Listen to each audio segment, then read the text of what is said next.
बिस्मिल्लाहिर्रहमानिर्रहीम। आज हमारी वर्कशॉप का सेकंड लास्ट डेट है और हम सेकंड लास्ट डे है और हमने ऑलमोस्ट तमाम चीज़ें कवर कर चुके हैं। अब बस एक दो आप यूँ समझ लिए वो बातें थोड़ी बहुत आप लोग को इंट्रोडक्शन देने के लिए कुछ बातें रह गई हैं, वरना तमाम जो बिल्डिंग ब्लॉक्स थे उन तमाम से आप लोग अब वाकिफ हो चुके हैं। हम किस तरीके से फार्मूलाज की मदद से कॉम्प्लेक्स ऑपरेशंस को परफॉर्म कर सकते हैं, किस तरीके से हम मल्टीपल फार्मूलाज को आपस में मिला के एक ही सेल में ऑपरेशन परफॉर्म कर सकते हैं, और सबसे बढ़कर बात ये कि फॉर्मूले की हेल्प कहाँ से मिल सकती है, हम कैसे समझ सकते हैं, और दूसरी बात अगर कोई एरर आ जाए तो उस एरर को हम कैसे रिजॉल्व कर सकते हैं। ये दो कहने को तुम कह सकते हैं कि जी सबसे अहम चीज़ ये थी कि हमने फला फार्मूला पढ़ा, फला फार्मूला सीखा, हमने ग्राफ बनाना सीखा, लेकिन मैं ये समझता हूँ कि सबसे अहम जो चीज़ थी वो ये कि हम किस तरीके से इंफॉर्मेशन गैदर कर सकते हैं, किस तरीके से किसी फॉर्मूले में कंफ्यूजन हो तो हमें उसकी हेल्प कहाँ से मिल सकती है। ये एक बड़ा इंपॉर्टेंट स्किल है। और दूसरा, अगर कोई एरर आ रहा हो तो हम एरर को किस तरीके से डीबग कर सकते हैं, एरर को किस तरीके से दूर कर सकते हैं। एरर दूर करने का एक तरीका मैंने आप लोग को बताया था कि आप लोग जो है फॉर्मूले को, जो भी सेल में वैल्यूज लिखी हुई है उसको बावाज बुलंद बुलंद आवाज से उसको लेटर बाय लेटर पढ़ते चले जाए और सोचें कि मैंने जो लिखना चाहता हूँ वही लिखा हुआ है, कुछ और तो नहीं लिखा हुआ। दूसरी चीज मैंने ये बताई कि जैसे कोई फॉर्मूला है तो उसको पेपर पे आप उसको ड्रॉ करके डिजाइन करके उसको समझने की कोशिश करें। कल हमने बात की थी इफ एस के अंदर एरर आ रहा है हमारे पास कि जी नॉट नो मैच फाउंड, कोई भी वैल्यू मैच नहीं कर रही, तो हमने आपने देखा था कि इसको किस तरीके से हमने बोर्ड पर सॉल्व किया। हमने पूरी रेंज लिखी, फिर उसके बाद देखा कि कौन कौन सी कंडीशन जो है वो उस रेंज को कवर कर रही है, और जब हम इस तरीके से आगे बढ़े तो हमें नजर आ गई वो वाली रेंज जिसको हम लोग इग्नोर कर रहे थे।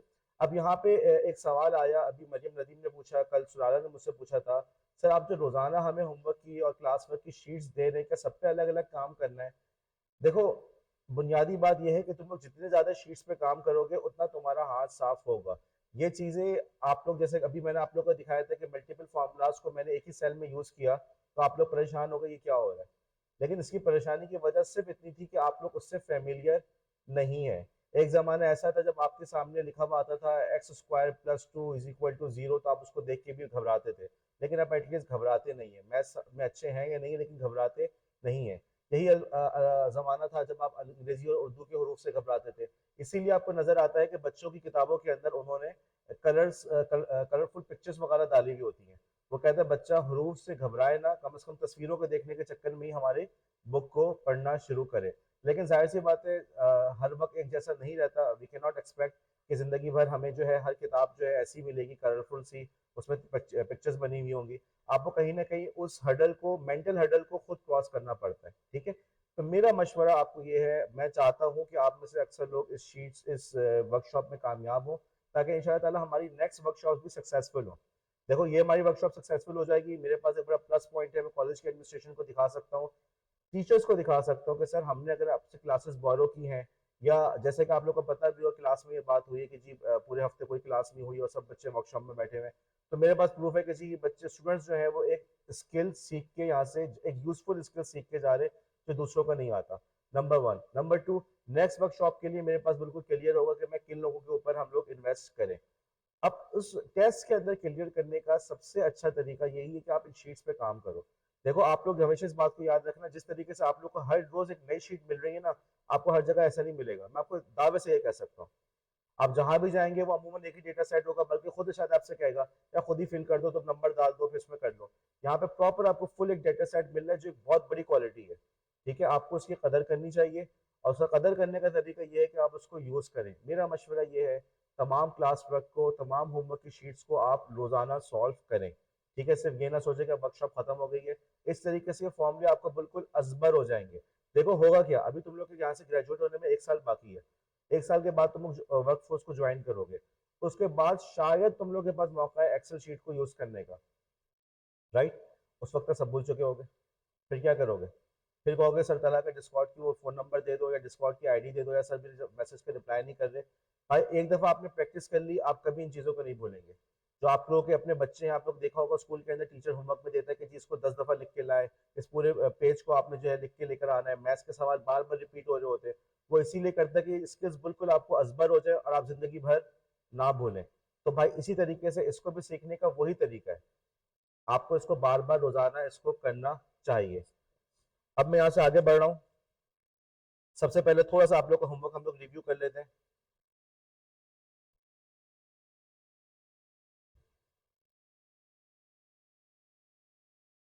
ओके जी, सबसे पहले तो हम ईमेल खोल लेते हैं। ईमेल में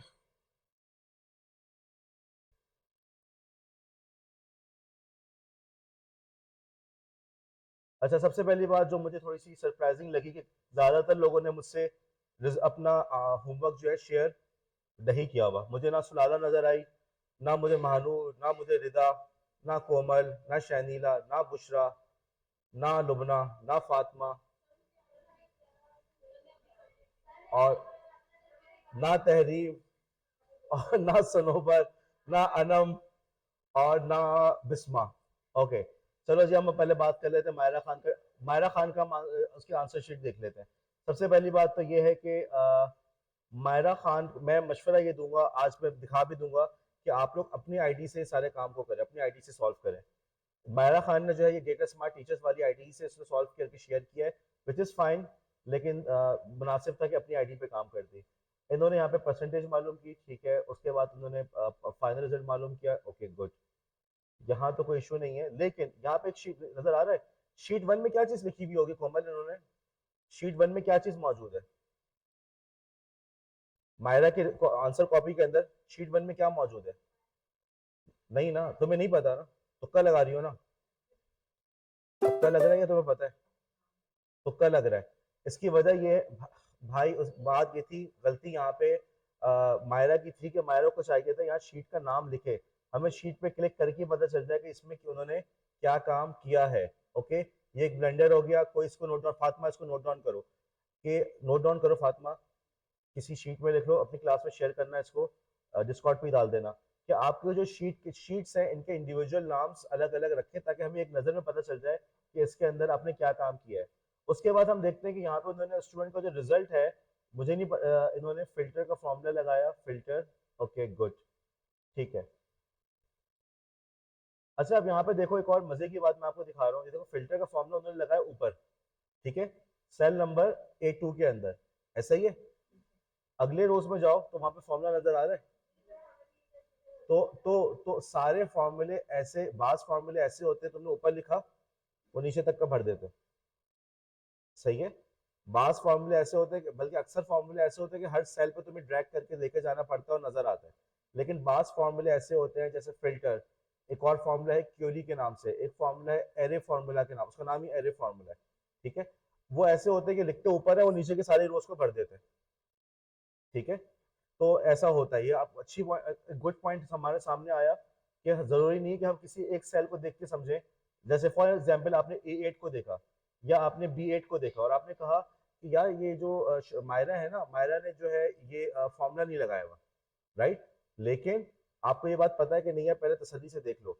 बास फॉर्मूले ऐसे भी होते हैं कि ऊपर लगाया हुआ होता है, रिजल्ट नीचे तक चल रहा होता है, ठीक है। तो यहाँ पे आपको नजर आएगा। अच्छा, इस किस्म के फॉर्मूले में क्या होता है, जब आपने ऊपर लगा दिया ना, तो नीचे वाले सारे के सारे रोज को ना ये कैप्चर कर लेते हैं, नीचे वाली सारी रोज को ये कैप्चर कर लेते हैं। आप इसमें कोई चेंजेस वगैरह करने लगते तो ये एरर देता है, ठीक है। वो कहता है कि भाई ये पूरा रीजन मेरा है, ठीक है। लेकिन कॉलम को वो कैप्चर नहीं करते, सिर्फ नीचे वाली हिस्से को कैप्चर करता है, ठीक है। तो ये मेरे ख्याल से हमें एक अच्छा पॉइंट यहाँ पे मिला। देखो मैं इसको डिलीट करने की कोशिश कर रहा हूँ, नहीं हो रहा, फॉर्म वापस आ रहा है, क्यों? ऊपर फिल्टर जो है, फिल्टर ने उसको कैप्चर किया हुआ है। देखो अब मैंने यहाँ पे कुछ लिखा, ऊपर एरर आ गया, एरर पढ़ो। हाँ जी तूबा। जी फातिमा। सुलाला, सॉरी मानूर।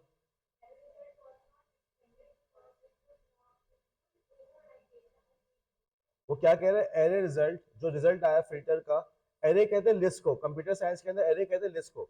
वो कहता है कि मैं लिस्ट को कैलकुलेट नहीं कर पा रहा, क्योंकि जब मैं लिखूंगा वो एक्सपेंड करके आपने जो यहाँ पे वैल्यू लिखी हुई ना A4 पे, उसको ओवरराइट कर देगा।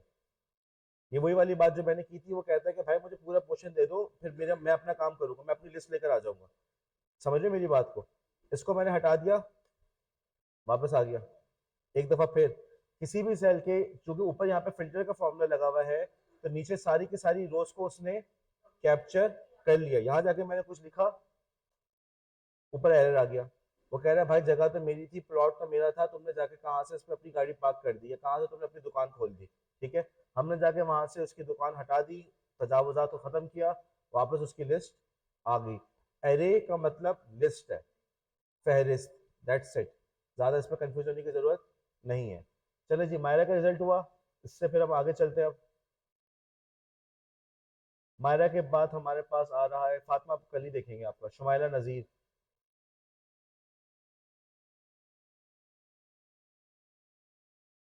शुमाइला नजीर ने अपनी आईडी से काम किया है, गुड।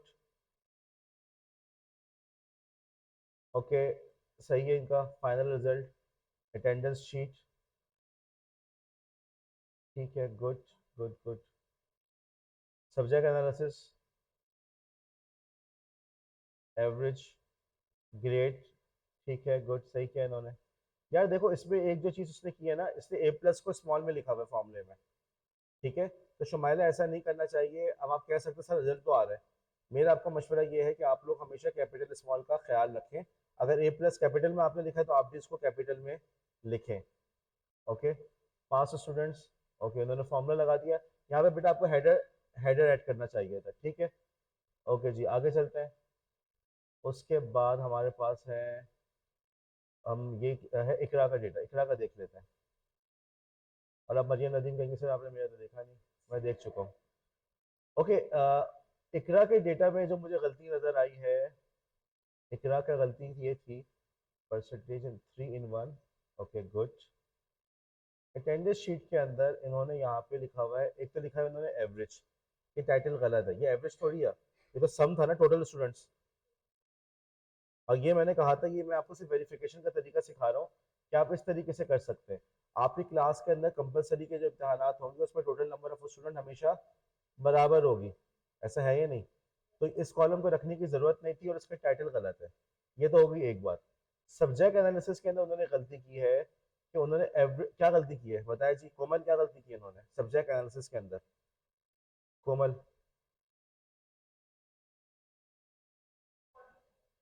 क्या, हाँ गुड, क्या फॉर्मूला लगाना चाहिए था? एवरेज का लगाना चाहिए था। इकरा का है, इकरा समझ में आया? तो यहाँ पे एवरेज की जगह तो बस सम लगा दिया। ओके, तो बहरहाल ओवरऑल एक बहुत अच्छी काविश है, गुड वर्क। Okay, excellent. अब यहाँ से हम आगे बढ़ते हैं। अच्छा जी, अब यहाँ से हम आगे बढ़े और हम पहुंचे यहाँ। हाँ बोले। नहीं, बिल्कुल भी नहीं, अपनी जगह से हिलोगी भी नहीं तुम, ठीक है, बिल्कुल क्लास में अटेंटिव होकर बैठा करो। आओ, जाहिर सी बात, आ जाओ, इसमें क्या है। यार मैं आज जो है ना आप लोग को एक चीज बताना चाह रहा हूँ, थोड़ा सा यार इसको समझना। देखो, मेरा मशवरा ये है कि आप लोग अपने अपने अकाउंट पे काम करो। आप लोग गूगल ड्राइव पे गए, डेटा स्मार्ट टीचर के अंदर, आज की क्लास वर्क पे गए, आज की लाइट से होमवर्क पे गए, आपने अपनी डेटा शीट को डाउन, देखो यहाँ पे डाउनलोड कैसे करते हैं। ये फाइल है, यहाँ पे गए, डाउनलोड का क्लिक किया, फाइल डाउनलोड हो गई। एक दफा जब फाइल डाउनलोड हो गई, आप वापस गए अपने अकाउंट के ऊपर, ठीक है, देखो यहाँ पे फाइल डाउनलोड शो कर रहा है, मैंने CSV फाइल को डाउनलोड किया है। ओके, अब मैं वापस गया अपने अकाउंट के ऊपर, यहाँ पे जाके मैं उस यूबी यहाँ पे भी फाइल को मैं अपलोड कर सकता हूँ। ठीक है, फाइल अपलोड, डाउनलोड्स फोल्डर में फाइल मौजूद थी ये वाली। ठीक है, अब देखो तुम लोग बोलेगे सर ये एक्सेल का आइकॉन शो कर रहा है। एक्सेल का आइकन इसलिए शो कर रहा है, मैं पहले भी बता चुका हूँ कि CSV फाइल और स्प्रेडशीट्स का आपस में बहुत गहरा ताल्लुक है। ओके, चाहे एक्सेल हो चाहे गूगल शीट हो, के सारे सॉफ्टवेयर CSV फाइल को अच्छी तरीके से जानते पहचानते हैं। ओके, इस CSV फाइल को मैंने यहाँ पे अपलोड किया, अपलोड हो गई, अब मैंने इसको खोल लिया, ओपन विथ। अब जब मैं काम कर रहा हूँ तो मैं कौन से अकाउंट में काम कर रहा हूँ? अपने अकाउंट से काम कर रहा हूँ। और फिर आखिर में मैं उसको शेयर कर दूंगा, मैं शेयर कर दूंगा अपने टीचर के साथ। तो आप लोग भी ऐसे ही करें कि फाइल्स को डाउनलोड करें, अपने अकाउंट से काम करें। अब डेटा स्मार्ट का जो अकाउंट है ना, वो हम 1-2 दिन में खत्म कर देंगे। ओके, वो तो एक विसाखी थी, जो आप लोग का टेस्ट होगा ना इंशाल्लाह लैब के अंदर, हम कल बात करेंगे टेस्ट के क्या डायनामिक्स होंगी, किस तरह से मैनेज, लॉजिस्टिक्स क्या होंगी। तो उस टेस्ट के अंदर आप लोग अपना अपना अकाउंट लेकर आओगे, अपना अकाउंट, अपना ईमेल एड्रेस, उससे आके काम करोगे। समझ रहे हो बात को? ठीक है। अच्छा जी, डेटा आ गया हमारा। अच्छा, और जाने से पहले मैं आप लोग को एक और चीज दिखा दूं। तो मैं आप लोग से कह रहा था ना कि CSV फाइल जो होती है, मैं आपके सामने खोलता हूँ उसको। ये मेरा आ गया डेस्कटॉप, डाउनलोड्स में गए, डाउनलोड्स के अंदर ये वाला आपकी CSV फाइल, अगर यकीन नहीं आ रहा मैं दिखा भी दूँ। देखो ये CSV फाइल है, ठीक है, तो अभी डाउनलोड की है। राइट क्लिक किया मैंने, open with, choose another app. मैं इसको नोट पैड पे खोल के दिखाना चाह रहा हूँ। Notepad, okay, just once, okay, वो इधर खुली है। नोट पैड, ठीक है, ओके। अब मुझे ये बताओ, नजर आ रहा है नेम कॉमा इन्वायरमेंटल केमिस्ट्री, नजर आ रहा है तुम लोग को? मैंने क्या कहा था, देखो ये देखो, इसको मैं बंद कर दूं पीछे से, ओके, ये देखो, पीछे शीट नजर आ रही है, आगे तुम लोग को CSV नजर आ रही है। तुम देखो हुआ क्या, नेम, अगले सेल में क्या है, एनवायरमेंटल केमिस्ट्री, यही चीज CSV में मौजूद है, लेकिन क्या कॉमा से सेपरेट किया हुआ है। तो हर सेल के बाद कॉमा लगा देते हैं, इसीलिए इसको कहते हैं CS, comma separated value, CSV, that's it. ठीक है, बंद करें, आगे चले। ओके, अब आज की क्लास के अंदर मैं अपनी शीट, ये जो हमारी शीट थी, इसी से मैं काम को आगे लेके चल रहा हूँ।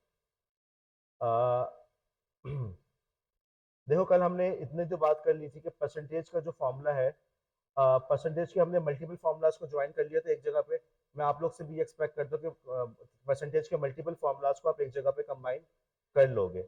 अब मुझे एक बात बताना, इसका मैं यहाँ पे जो एक्स्ट्रा कॉलम्स है मैं उनको डिलीट कर दूँ?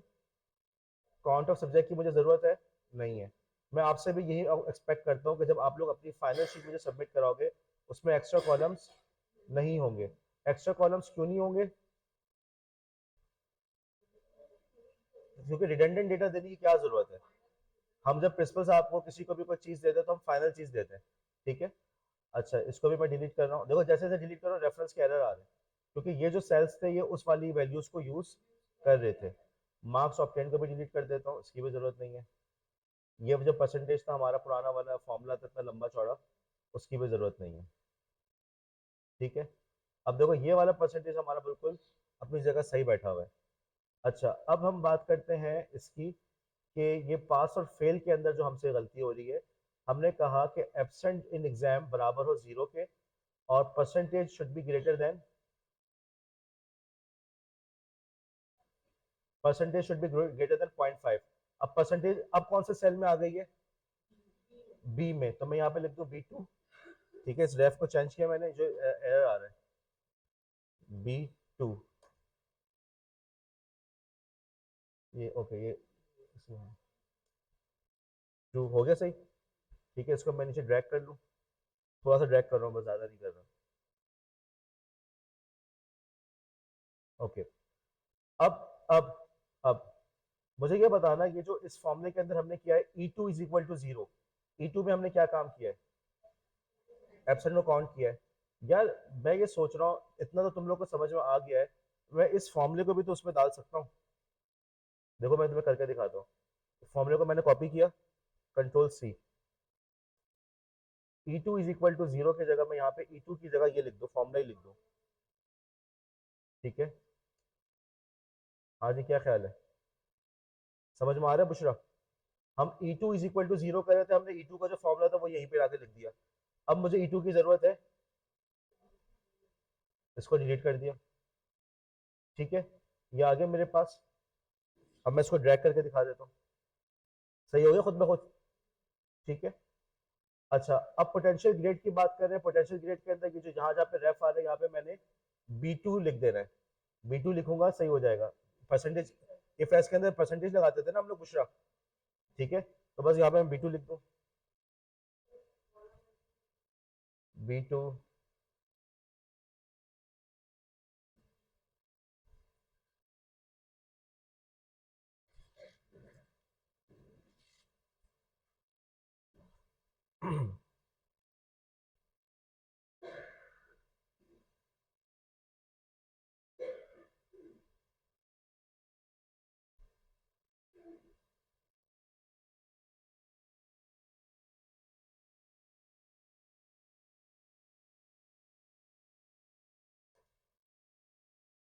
कैरर आर एस के अंदर फॉर्मूला पास है, कहीं पे मुझसे गलती, ये एक्सक्लेमेशन मार्क आया हुआ है, ये आया क्यों है यार, मुझसे गलती कैसे हो गई है?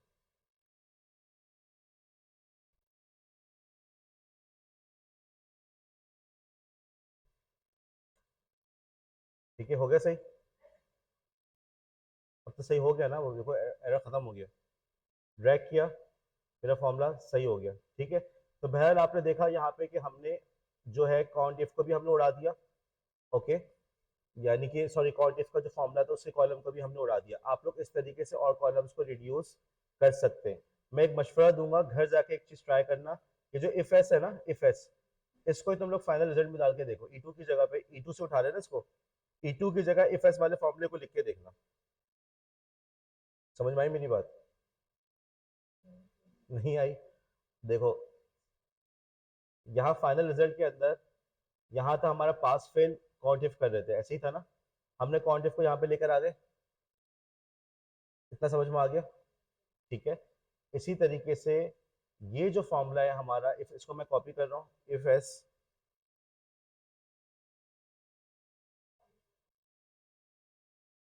कॉपी किया। फाइनल रिजल्ट के अंदर मैंने क्या लिखा हुआ है? फाइनल रिजल्ट में मैंने लिखा हुआ है, अगर डी टू पे ट्रू हो तो तुम ई टू की वैल्यू लिख देना, वरना तुम फेल लिख देना। मैं अगर इस ई टू की जगह, इस ई टू की जगह ये फॉर्मूला लिख दूं,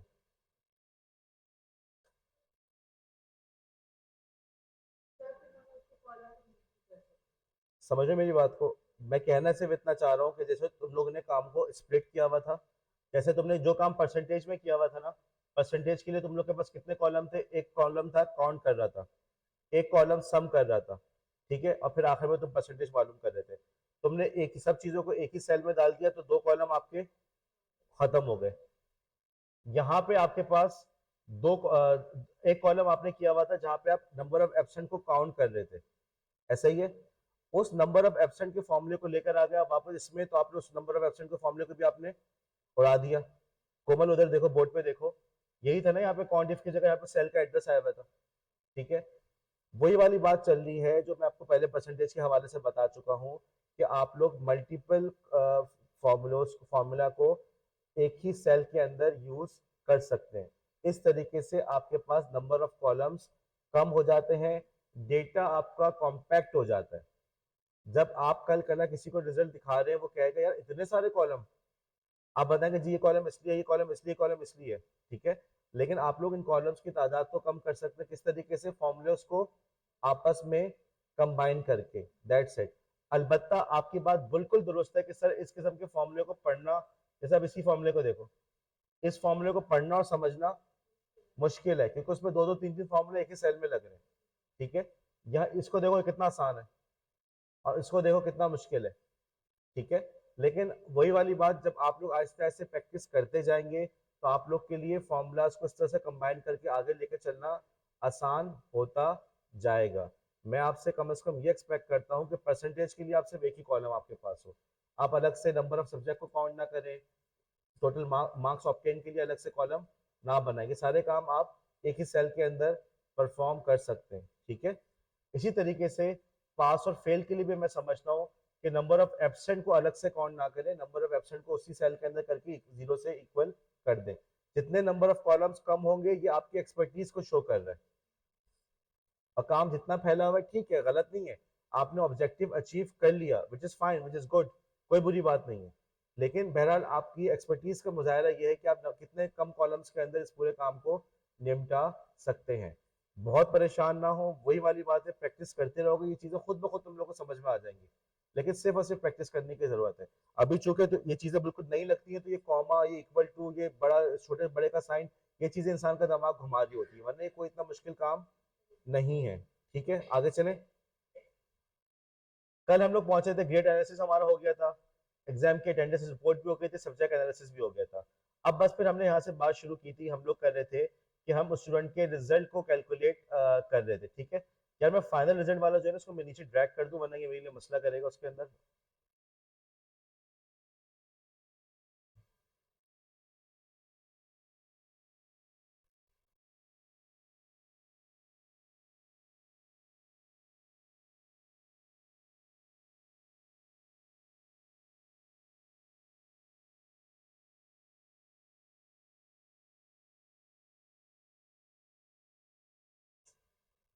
हमें अच्छा, बुशरा का सवाल है कि तीनों कॉलम को करना पड़ेगा, देख लेते हैं। अरे यार, ओके, बुशरा सही कह रही थी। तीनों कॉलम को करना पड़ेगा।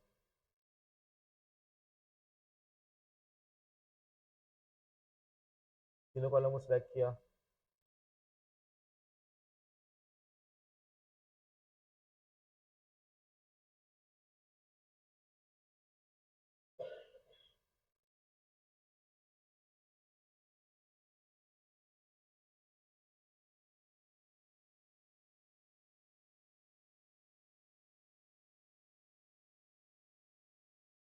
ओके, हम फिर कर रहे थे सब्जेक्ट के एनालिसिस। देखो हमारा नाम कौन से कॉलम पे, कॉलम नंबर ए के अंदर, परसेंटेज किस कॉलम पे, बी में, और फाइनल रिजल्ट सी में।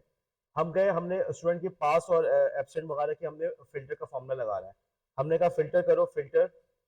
ओके, कौन सी शीट में, शीट का नाम है डेटा, इनवर्टेड कॉमा क्लोज, और उसके बाद एक्सक्लेमेशन मार्क। रेंज हमारी क्या है, तुम्हें कहां से कहां तक के डेटा को करना है, A2 से लेकर, गुड, जबरदस्त। इसलिए रिमूव हो जाता है जब जहां पे उसको कहता है कि यार जरूरत नहीं है तो वो खुद ही हटा देता है। आपकी बेहतर ये है कि बजाय दिमाग इतना घुमाने के आप हर जगह लगाओ, वो रिमूव करता है, अच्छी बात है। ठीक है, और उसके बाद हमारी, अब हमारी कंडीशन क्या होगी, डेटा। डेटा के कॉलम के अंदर तुम चेक करना कि फाइनल रिजल्ट जो है C2 टू C ना बराबर हो फेल के, ब्रैकेट क्लोज, रिजल्ट आ गया। ठीक है, और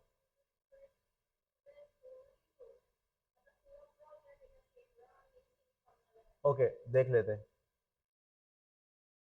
अच्छा, उसके बाद दूसरी शीट के अंदर मैंने करना है कि मुझे सारे सिर्फ और सिर्फ फेल बच्चे दिखाओ। तो फेल बच्चे के लिए क्या करेंगे, यहाँ पे कहते हैं नॉट इक्वल, यहाँ पे लगा दिया equal to, single equal to.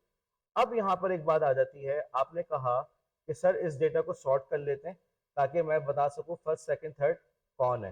देखो जब फिल्टर करना था तो हमारा कौन सा फॉर्मूला इस्तेमाल किया, जब इफ अगर तो कौन सा फॉर्मूला लगाया, इफ लगाया, और एस इसलिए लगाया क्योंकि एक से ज्यादा कंडीशन थी।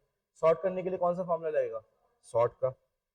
मैं इसी के अंदर ऐड कर दूं, शुरू में लगा देता हूँ सॉर्ट, बल्कि मैं तुम्हें यहाँ पे एक जगह सॉर्ट दिखा दूं अलग से शीट पे, कोई इतना मुश्किल काम नहीं है। लेट से मेरे पास डेटा है यहाँ पे 1 2 3, सॉरी 45 67 और 3 और 55। ठीक है, अब देखो मैं यहाँ पे जाके इसको सॉर्ट लगा के देख रहा हूँ, सॉर्ट।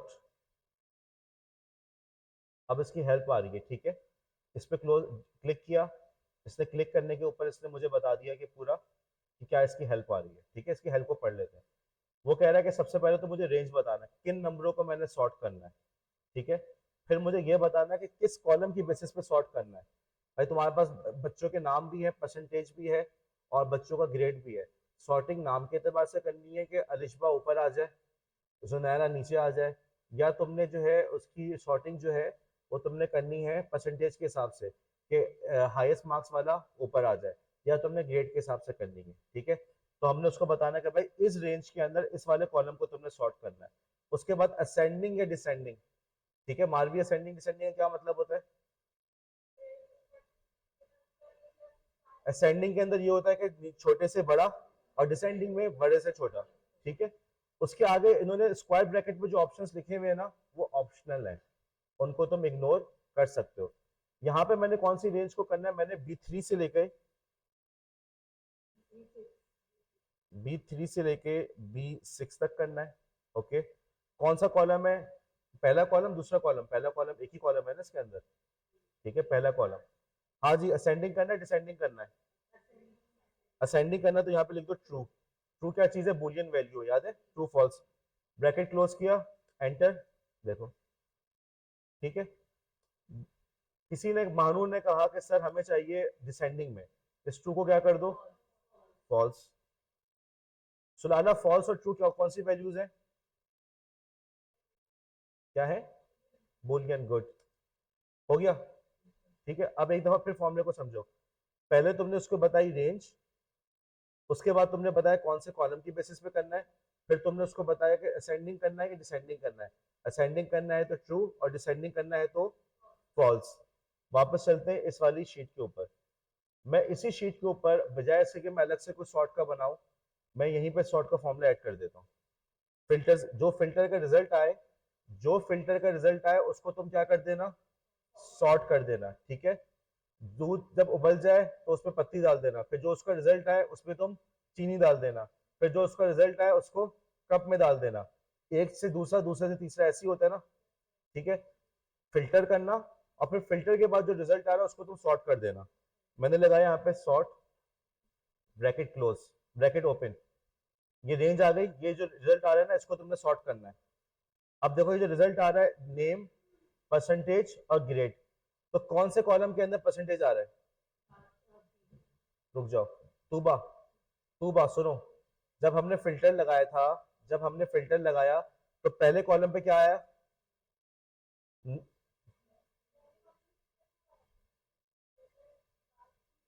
मारवी पे फिल्टर लगाया तो पहले कॉलम में क्या आ रहा था? नेम आ रहा था। दूसरे कॉलम में क्या आ रहा था? तहरीम, परसेंटेज। तीसरे कॉलम में क्या आ रहा था? ग्रेड आ रहा था।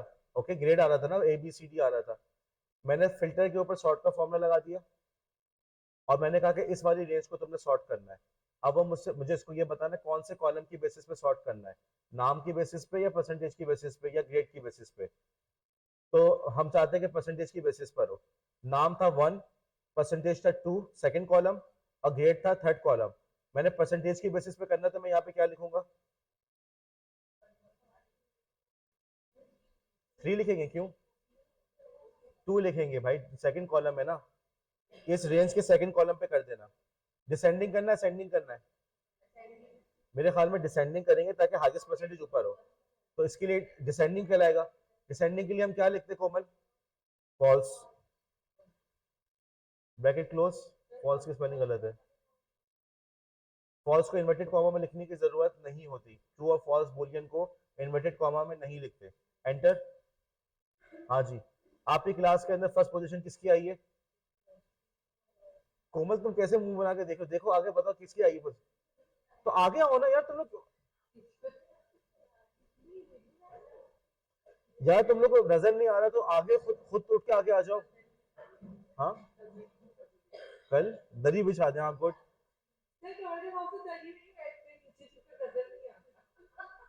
भाई जिसको नजर नहीं आता यार वो खुद आगे आ जाओ भाई। मैंने किसी को कहा कि तुम लोग बस ये कहते हो कि जाते हुए सीट अपनी जगह पे रखो। कोमल हद है यार, पूरी 9:30 तुम्हें ख्याल है कि मैं आगे आ सकती हूँ? क्या चीज? जी मैं एक और दफा कर रहा हूँ। अब हम चलते हैं फेल की तरफ। यहाँ पे आगे बच्चा प्रेजेंट सेकंड, यहाँ पे अगर मैं बच्चे को, तुमने कहा कि बच्चे की रैंकिंग भी देनी है, मैंने यहाँ पे कॉलम ऐड किया सीधे हाथ पे, 1 कॉलम लेफ्ट, लेफ्ट पे। एक तरीका तो ये कि मैं 1 2 3 का फॉर्मूला 1 2 किया, इसको मैं ड्रैग कर लूँ,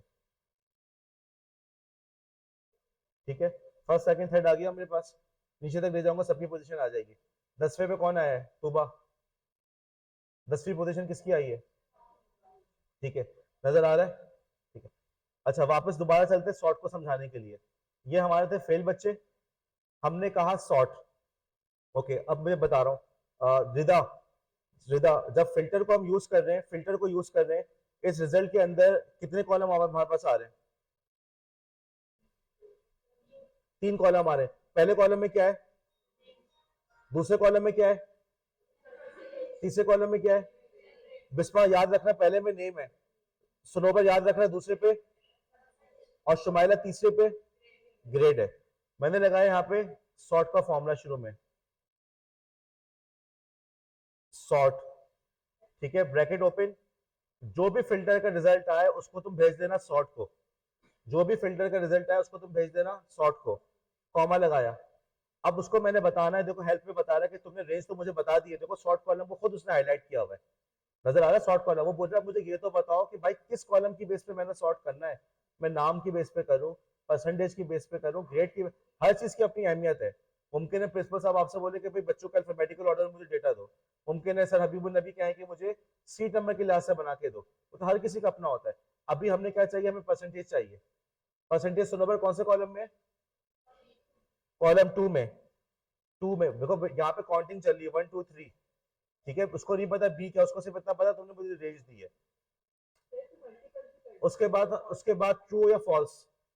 हमें डिसेंडिंग में चाहिए, असेंडिंग में चाहिए तो हम क्या लिखेंगे? ट्रू। डिसेंडिंग में चाहिए तो क्या लिखेंगे? फॉल्स। डिसेंडिंग का मतलब हाईएस्ट परसेंटेज सबसे ऊपर।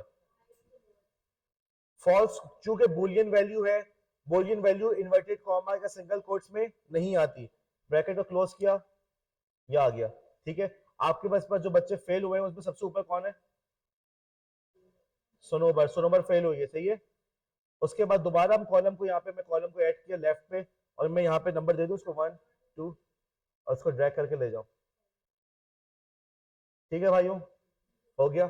अब आप लोग क्लास है, आप लोग क्लास में तशरीफ ले जाइए, मैं आपको रिकॉर्डिंग थोड़ी देर में भेज रहा हूँ।